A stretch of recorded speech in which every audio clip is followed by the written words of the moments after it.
Hello, America. I'm Mark Levin. This is Life, Liberty, and Levin. We have a great guest, Steve Scalise. How are you, sir? Mark, I'm doing great. Good to be with you. Majority Whip, soon to be Minority Whip, unfortunately. I want to cover two areas with you. One is obviously what happened to you. The American people are intensely interested in this, and really united around you when you were almost mortally wounded. And also some policy questions.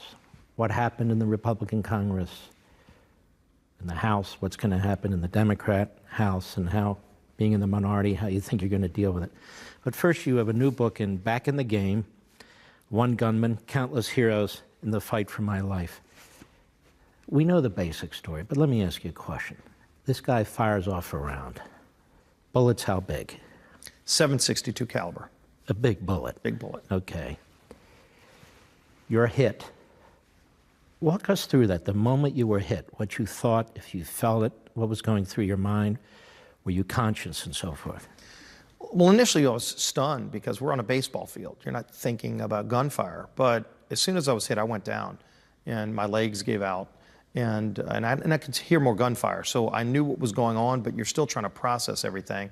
And so the first thing I'm thinking, I never saw the shooter, but I could hear where the fire was coming from. It was around third base and I'm playing second. So I start just crawling away. I start crawling to the outfield to get away from. Are you in pain then? The gunfire. I'm in almost like a numbness, and I'm not feeling the true pain that I probably should have felt because knowing what that bullet did, the massive internal damage, I didn't quite feel all of that. I'm just kind of in a numbness trying to get away. So I crawled probably about 20 feet, and then my arms gave out. In fact, in the book we have a picture of a blood trail that somebody took that shows you how far I crawled before ultimately my arms gave out. And then at that moment, I just started to pray. First thing that came to mind, I said, I'm just going to pray and put it in God's hands. And believe me, God performed miracles that day, but he gave me an unbelievable sense of calm. Once I started praying, it was almost like everything around me just kind of went into a background noise, and I'm just in a one-on-one conversation with God at that point. You found peace? True peace.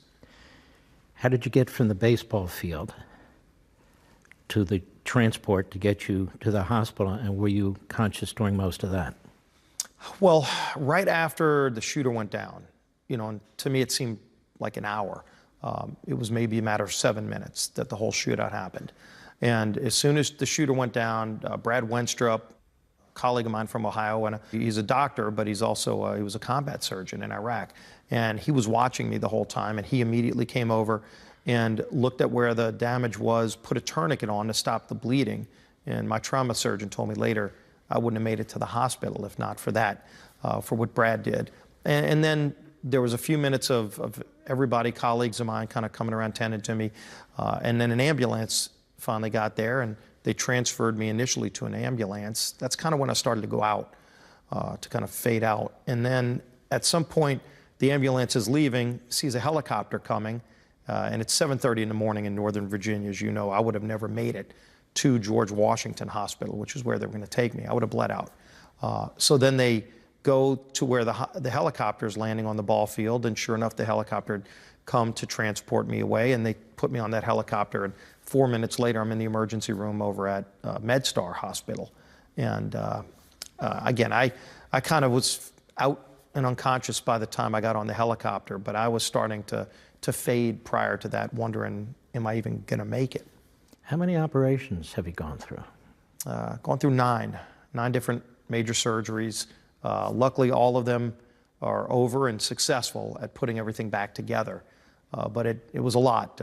Initially just the going in to try to figure out, opened me up to try to figure out where all the damage was, and I had massive internal bleeding. I actually showed up at the hospital with a 0 blood pressure, which rarely does anybody make it out from that.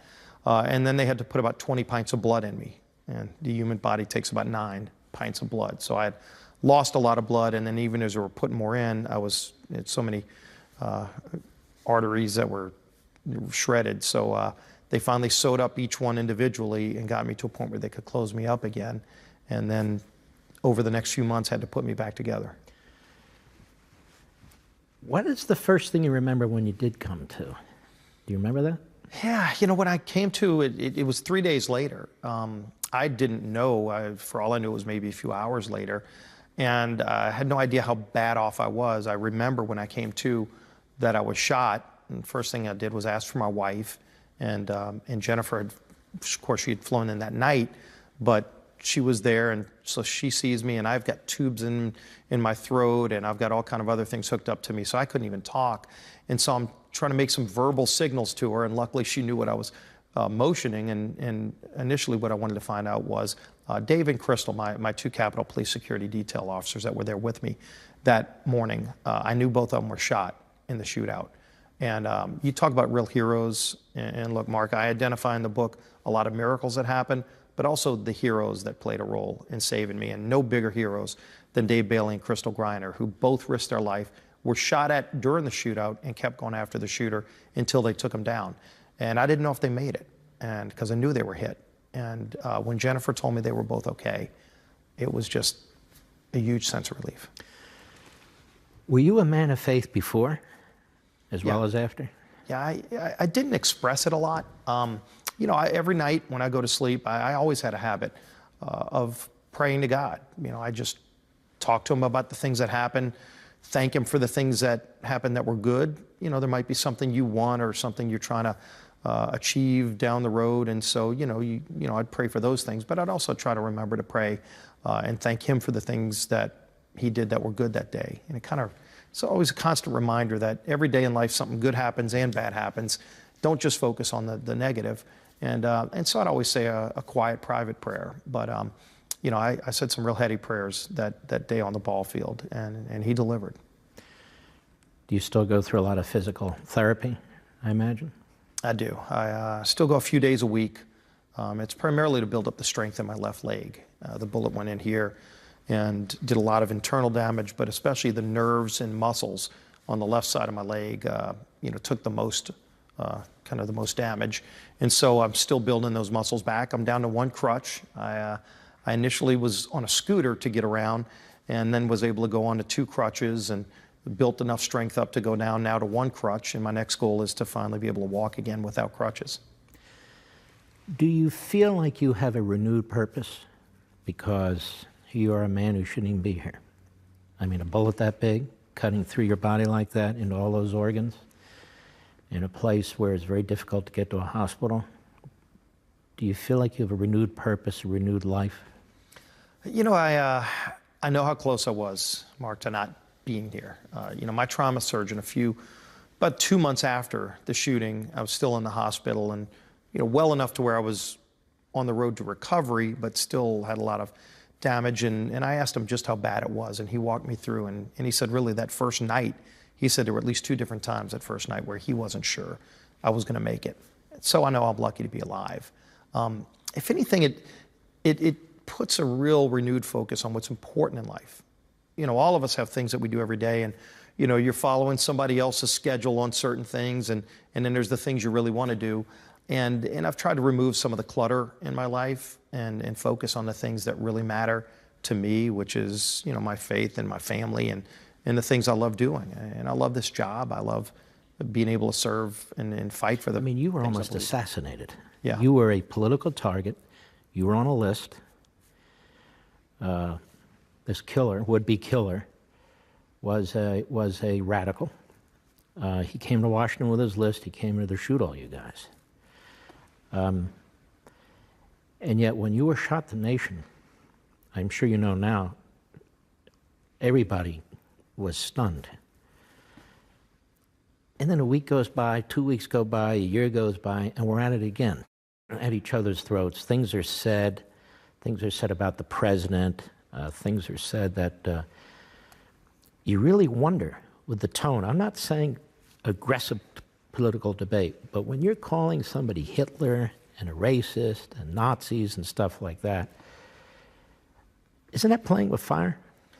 Yeah, I do think that rhetoric needs to come down. And we all ought to be able to disagree with each other. And where we have a political debate, you ought to fight for the things you believe in because they're critically important.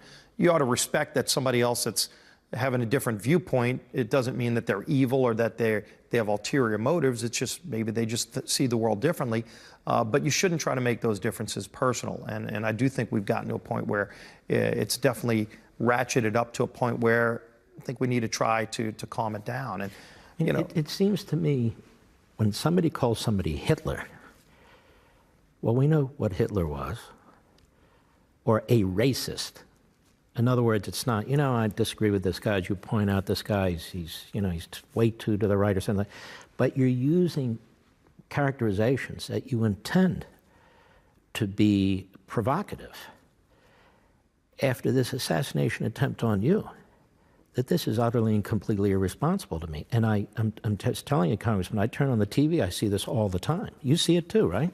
Yeah, and I mean, like you said, I mean, when you're using something that radioactive, I mean, Hitler is a man who literally killed millions of Jews based on the fact that he wanted to annihilate them all from the face of the earth. I mean, that is as pure of evil as you can get, and nobody should be compared to him. But at the same time, you see that they almost seem to try to desensitize it, as if you disagree, it's okay to call somebody something that evil these days. And we all ought to be standing up against that and saying, hold on a second, look, if we disagree, let's at least be honest about why we disagree and try to win the argument. Margaret Thatcher said, first win the debate, then win the vote, which means if you're losing the debate, you don't go and threaten the other person physically or try to call them a racist or a Nazi. You try to maybe make a better argument. And these days, it almost seems like the cop-out is just go say something so vitriolic that you try to shut down the debate. And you're seeing this on a lot of college campuses, too, where they literally don't want conservative viewpoints. If you're, try going to Berkeley as a conservative. I mean, is that really what you're supposed to be about? Shouldn't you try to say, look, go educate yourself. Let's hear all viewpoints and have enough confidence in your argument that you're going to win the day. But if you're so afraid of the other side's argument that you want to call them names to the point where you shut them down, I think you've already lost. Did Bernie Sanders ever call you or ever bump into you in the Capitol building, give you a pat on the shoulder or anything like that? He reached out to my office, and I think we may have spoken in those kind of first few days when I was in a fog, but okay. He did reach out. Okay. So you guys are going to... And I don't hold him or no, of course not. Anything responsible, because clearly what this guy did was deranged, and there's no justification for it. Let me ask you this. You're going to be in the minority now. But let me talk a little bit about when, like now, you're in the majority, but it's a lame duck session. It's a lame duck session, but things can still get done, right? Yeah. Are they going to get done? The border wall. We're in a battle right now over proper funding of the border wall. I was just in a meeting with President Trump a few days ago. Clearly, this has been a big priority of his. It's a big priority of mine. I'd like to see us get this done, and we're in a fight with the other side. But at the same time, when you look at this caravan coming across, you have in this caravan of people who have said, we're going to ignore your laws and just storm across the border. There are over 600 already known criminal convicts in the caravan. When you look at some of the things they do to try to use women as human shields, again, it shows you what kind of people are really responsible for the caravan. But it's incredibly important that we secure our border. And I applaud President Trump for being willing to do it because, look, every single day, this doesn't get mainstream media coverage, and it should. Every single day in this country, at least 10 known terrorists are captured trying to cross into America through our border. Why are we trying to secure the border? To keep America safe. And it's not that everybody that comes here wants to seek the American dream. There's a legal way to do that. And President Trump has said, even if you want to seek asylum, seek it the legal way. But if you're trying to break our laws and come over here when the president's saying we're going to secure the border, there's a reason. He's fighting to keep this country safe because there really are bad people that try to come here. When we come back, I'm going to ask you two follow-ups on that. Number one, if there are 10 terrorists captured every day, then why wouldn't the Democrat Party want to do more to help secure that southern border? And number two, is the problem only the Democrats, or are there problems among the Republicans, too, to get this sort of thing done when we come back? Ladies and gentlemen, don't forget, most weeknights you can watch me on Levin TV. Levin TV. Go to crtv.com/Mark to sign up, crtv.com/Mark, or give us a call at 844-LEVIN-TV, 844-LEVIN-TV. We'll be right back.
Congressman Steve Scalise. So you mentioned that 10 captures a day of potential terrorists on the southern border. Well, why wouldn't that compel the Democrat Party to be a little bit more supportive of building physical barriers on that southern border where we think we can build them? I mean, it's a good question, but it shows you there is a different mindset on the left. I mean, they truly believe in open borders. This whole idea that just people want to come in, let them come on in. Again, you can look at real numbers to know there is a legal way to come here. By the way, Mark, we are the most generous nation in the world. Anybody that thinks we don't let people into our country, we let 1 million people into our country legally every single year. By far the most generous in the world. We have nothing to be ashamed of. No country's close to us. And by the way, those other countries have their own border protection. So good luck trying to walk into their country illegally. So what we say is there's a way to come here legally. We ought to reform, by the way. There's parts of that legal system that are very broken. But at the same time, we do know that there are bad people that try to come here, and it's well documented. And so if you want to come here legally, there's a legal way to come here. And there are people, by the way, that have been waiting years, 10, 15 years in some cases, to come to America. So what does it say? If you're okay with letting somebody jump ahead of them in line, what are you telling those people that have done it the right way, that have played by the rules? But when you all talk about the law and the rules, it's like they're not particularly interested in the law and the rules, and they must think that it helps the Democrat Party. And in fact, it appears to help the Democrat Party. You have red states going purple, purple states going blue, because the Democrats would not be supporting open borders if they thought Republicans were pouring over the border. So that's a difficult mentality to deal with. But isn't there a problem even within your Republican caucus? I mean, don't you have a dozen, 2 dozen, 3 dozen Republicans who really are not necessarily that supportive of securing the border, or at least securing it in a way that matters? Well, we don't have a consensus completely about how to properly secure the border. Most of our members have voted in one way or another to secure the border, which includes building the wall. The difference is that you just have no support, not one Democrat. We brought 2 different bills on the House floor in the last few months to secure the border. We had over 220 Republicans voted yes. Not one Democrat voted yes. And so clearly the mentality on the other side is not to support securing the border. A lot of people talk tough, but when it comes time to actually vote to secure the border, they're not there. And even Americans who aren't maybe where you and I are on immigration law would still say at a minimum secure the border. And what you do with different aspects of immigration policy is one thing, but securing America's border is critical to our national security. Not one Democrat was willing to vote yes. But here's the problem. You got Republicans out there. You've got the conservative base out there. You've got other people out there. So, okay, we gave the Republicans the House. We know what the Democrats are. We know they don't support securing the border, even though they did 10 years ago. Now they've decided it's not in their best interest. The Republicans can't cobble together the numbers that they need to send the bill to the Senate. True? Well, not one particular bill. We haven't coalesced around that. And frankly, we've been working with the president on the best way to do it that he would support.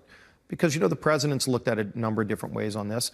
The president wants to see the border properly secured and to get the $25 billion. It's not just $5 billion this year we're fighting for. And President Trump's made it clear, at least give me the $5 billion this year to start building the wall out further. It's a long-term project and it costs more money over the next 4 or 5 years. But at least let's start with this. And by the way, when Pelosi had the supermajority in the House and Senate, when they passed Obamacare, they could have done anything they wanted, and they did. They didn't try to go and fix immigration policy. So when they right now try to use the left and use immigration and say, oh, look, the Republicans don't care about you, they didn't care when they had everything. We've actually tried to solve this problem, and not one Democrat stepped up to vote with us. When Pelosi controlled everything last time, she didn't bring a bill to the floor. Not good or bad. We've at least brought bills to the floor. I just think in diners, in pubs, at kitchen tables all over the country, they're not thinking about what Pelosi did or didn't do. They're saying, okay, we sent the Republicans in, they got a majority, and we got a Republican House, Republican Senate, Republican President. We spend billions and billions of dollars, massive debt, and we can't cobble together $5 billion to try and secure that southern border. I think, yeah. Mark, let me say this, because First of all, we did put at least $1.5 billion in place. Surely not the $5 billion. There is some wall that's being built. But on top of that, we worked very closely with this president to finally start rebuilding our military after what President Obama did to literally degrade it to the point where last year we lost more men and women in training deaths than in combat by more than a 3-to-1 margin. We also, by the way, got regulations under control. The Obama-era regulations were crushing not just the middle class, they were killing manufacturing in America. We've completely reversed that, working with this president and getting bills to his desk that he signed. The tax cut bill, not one Democrat voted with us, but yet we got a bill. Not since Ronald Reagan in 1986 have we had a tax reform bill get all the way to the president's desk. And this one was incredibly historic. Cut taxes at every single level, made our country competitive again, and we're reaping the rewards. And by the way, the federal government this year took in more money to the Treasury with those tax cuts. For those people that would say tax cuts equal deficits, we took in more money this year than we ever have before. Obviously, we've got to get control over the mandatory side of spending, but we've gotten our economy back on track. We're finally seeing economic growth, and we've rebuilt our military while getting regulations under control. Those are important things. There are definitely things that we haven't done, and it's fair criticism to say, okay, you didn't do this on immigration, on Obamacare, you didn't repeal and replace it. We in the House passed the bill with one vote to spare to do it. It failed by one vote in the Senate. Fair criticism to say those things didn't get done. So there's more work left to do. But clearly, when you look at what we've done in the House, working with this president, incredibly historic things for our economy and our military, there's still more work to be done. But watch what Pelosi does when she's Speaker, and I think then people will recognize what the difference is. When we return, I want to ask you about spending. It seems to be out of control. The debt is massive. It's getting bigger and bigger. And in that context, I want to ask you if the House has a good relationship, working relationship, with the Senate Republicans and Mitch McConnell. He's announced over and over again that they will not shut down the government. Now, I was around during the Reagan administration. He shut it down 6 times. Several years ago on my radio show, Paul Ryan said that really when we talk about a government shutdown, we're talking about 17% of the government. The vast majority of government doesn't shut down. Social Security, Medicare, Medicaid, Border Patrol, military, federal police, untouched, and on and on and on. Is this a PR problem? Because it would seem every time the government is, quote unquote, shut down, Republicans do okay.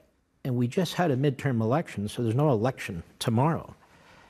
And is the border wall a big enough issue to fight over this? We'll be right back.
government shutdown. Schumer says, look, the government shuts down, that's on the President of the United States. The President of the United States says, look, I've been asking for this wall money, $5 billion now, every year I've been president, and then I'm stuck with this attack that I'm not holding up my promise, and this year I'm really going to put it to you. Government shutdown, no government shutdown, and whose fault is it?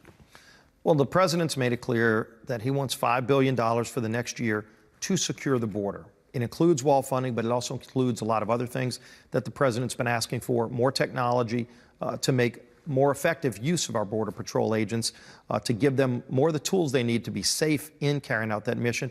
Look, we just saw with this caravan, they were trying to attack, and in some cases attacking our Border Patrol agents, throwing rocks, throwing other things at our Border Patrol agents, at law enforcement.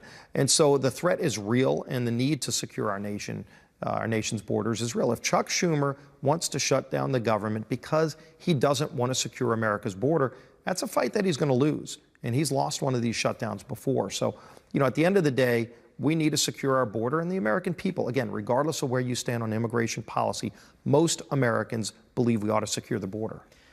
Does the House Republican leadership get along okay with the Senate Republican leadership? I expect you to say, oh, yeah, it's swell. But is it really swell? We have different approaches to how we do things. We have different rules. And I've been critical in the past of the 60-vote rule in the Senate, especially on appropriations bills, and they'll say, well, that's Senate policy, that's Senate business. The thing is, we've got so many bills that we've sent over to the Senate that we passed with a majority vote. And by the way, a lot of those were tough votes to pass because not one Democrat would vote with us, and we still got it done. And when not one of those bills can get it through the Senate because of that rule, it really makes it hard for us to follow through on the things we want to see done. But at the end of the day, those are the rules we've got to work with. And so we still can work together to get big things done. And a classic example of that is the tax cut bill. Now, you said we've had more tax income than ever before in American history with the tax cut. But we're spending more and borrowing more than ever in American history. And people look at this and they say, we're not even making really any progress. It's barely even talked about, even Republicans on Capitol Hill. We hear the Senate say, we have a great bill, we're going to get it passed and on the president's desk. Now, last year when that happened, it was a massive spending bill, but he wanted to protect the Defense Department, which has been, as you said, was eviscerated under Obama. The president shouldn't really be given that choice, should he? Either fund defense or massive new debt. Where is this coming from? Yeah, Mark, no president and no Congress should be in a position of saying, do you properly fund defense or do you balance the federal budget? It's a false choice. And in fact, one of the very few constitutional responsibilities we have as members of Congress is to fund our national defense. And you've highlighted this so many times, so well over the years, on what the Constitution is really all about. If you look at what's driving our debt, we spend probably 90% of our time talking about the discretionary side of budget, which includes defense. If you eliminated the whole Department of Defense, you'd still have a deficit. So don't act like that's the problem in Washington. 2/3 of our spending in Washington is what's called mandatory spending, things that we don't even vote on. It's Medicare, Medicaid, Social Security, and Obamacare. And think about this. In one bill that we passed to the Senate last year with only a 51-vote requirement, the repeal and replace of Obamacare, we repealed Obamacare, got rid of that, actually put in place reforms to lower premiums, put you in charge of your health care, protected people with pre-existing conditions. We did all of that. And we turned Medicaid, which is one of the most broken forms of health care, we turned Medicaid over to the states to run, and we put Medicaid on a budget. We didn't cut Medicaid spending like Democrats would say. We just slowed the growth. So only in Washington, if you were going to get an 8% increase and you get a 3% increase, you still got an increase, and they call it a cut. Just that alone would have saved over $800 billion and improved health care outcomes for families all across the country. Oh, and by the way, Medicare, if we do nothing, if we don't touch it, it's set to go bankrupt in 8 years. I think that would be irresponsible to let it go bust. We have a plan, by the way, to save Medicare from bankruptcy. Democrats don't even want to talk about that. But if you just look at the health care bill alone, 2 of the big 4 mandatory spending programs in one fell swoop, we could have dramatically reformed and helped us get to a balanced federal budget. You have a plan on Medicare.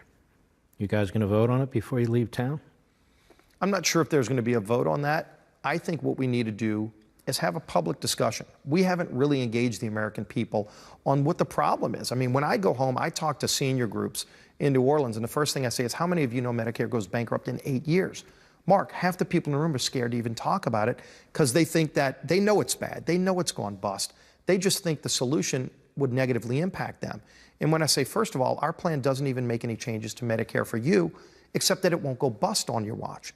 Well, immediately they're okay having this conversation. Young people, by the way, don't believe it's going to be there for them. So if they're going to have to make some changes to how a 30-year-old will have to, make plans so that they can still have some kind of health care plan for them when they retire, they're open to that discussion too. We can't just assume everybody knows what the problem is. We have to have this discussion and then go talk about what our solution is, because the Democrats don't want to make any changes. They want to let it go bust and scare and frighten seniors. That's all they want. And seniors are tired of being scared on this issue. So you're saying, and correctly, because I know the trustees put out this report every year for Medicare, Social Security, and so forth, that Medicare goes bust in 8 years. And it's bipartisan, by the way, Mark. Bipartisan. It's not like, this is just what the Republicans said. Both Obama's actuaries and Trump's actuaries on Medicare acknowledge it goes bust. Oh, and by the way, the Democrats' plan of what they call Medicare for all. Medicare for all with bankrupt health Think about insurance this. for all. It bankrupts Medicare even faster because you take a plan that's right now insolvent. It should be shored up. We need to save it from bankruptcy. Right. Again, we have a plan to save it from bankruptcy. They put 200 million more people on a plan that's going bankrupt, so it goes bankrupt faster. Seniors don't want that. And oh, by the way, the Democrats' plan also eliminates private health insurance that you get through your company, which, by the way, most people who get private health insurance get it through their employer, and they like that health care. They'd be ready to block it. We'll be right back.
Steve Scalise, let's talk about the Democrats for a minute. You're going to be in the minority. It's not a massive majority the Democrats will have, but big enough. The committees are represented mostly by one coast or the other coast. San Francisco's well represented, New York City's well represented, Baltimore and so forth. Got a big center of the country that really isn't represented by a lot of these chairmen of these various committees. And they've made it abundantly clear that they have as their purpose to expand the welfare state, to drive up the debt further, to drive up spending further, and to drive this president from office. Is the Republican caucus ready to really duke it out? We're ready to go to battle. And look, this is a battle for the direction of our country and for this president to be able to continue following through on his promises. I think one of the best things about the Trump presidency is that he's actually doing the things he promised he would do during a campaign. That's refreshing. That's also the reason that they hate what he's doing, because he's going after the leftist mentality that they put in place under Barack Obama. And so when you look at what their agenda is, they weren't real clear in a lot of those swing districts, Mark. There's only 3 districts that they flipped that Hillary Clinton won. So the bulk of the Republicans that lost to Democrats that gave Pelosi the majority were in places where Donald Trump actually won when he was on the ballot. And so it's going to be a real delicate balance for them. Their very first vote as a member of Congress is going to be for Nancy Pelosi as Speaker.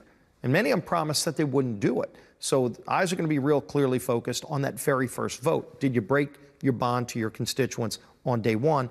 But even on day 2 and 3 and 4, when she's bringing radical bill after radical bill to abolish ICE, they want to get rid of our interior border patrol agents.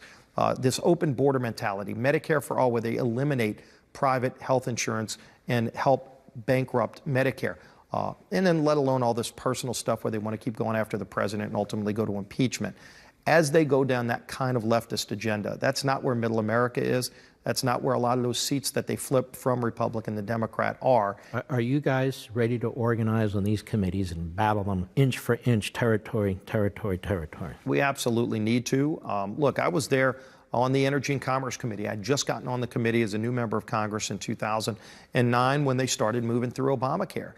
Go look at the popularity of Obamacare at the beginning. When it was introduced, it was very popular. And then ultimately we exposed so many different pieces of that bill that were going to destroy your relationship with your doctor, that were going to jack up the cost of health care. We laid it all out. It wasn't a mystery. And we did that in committee, where the work is actually going to be done, on the House floor, where you've got to do battle to the point where when the bill passed, it was unpopular with the American people, and it's remained unpopular because it's bad law. But ultimately, we've got to have that kind of same mentality to go and battle them, again, in the marketplace of ideas. Show why their ideas are bad and why we have better ideas. I just feel in the committees, they seem to strategize together. They seem to be organized. They can be very obnoxious when they want to, and so forth. They obstruct. I'm not saying Republicans should do the same thing, but I just hope they're prepared to organize within each and every one of these committees, because the Democrats in the minority seem to know what to do with the minority. Sometimes the Republicans in the minority don't seem to know what to do in the minority. That would be something that would concern me. So there's at least thought or talk. Well, it's been, and remember this, it's been 8 years since we've been in the minority. Over 70% of our conference, Republican House members, never served in the minority. So for a lot of people, this is going to be their first experience. And I hope they don't like this experience. I'm not going to like it because I've seen what it's like when Nancy Pelosi's Speaker and the kind of agenda she moves through. Mm-hmm. The difference is now we have a president working with us to help highlight just how radical their agenda is going to be. And we've got to do a better job, Mark, of explaining to the American people what we stand for, in contrast the difference. No, that's right. Don't forget, folks, most weeknights you can watch Levin TV, Levin TV. Just go to crtv.com/Mark and sign up right there. Join our wonderful group there. That's crtv.com/Mark, our conservative community. Please join us or give us a call at 844-LEVIN-TV, 844-LEVIN-TV. We'll be right back.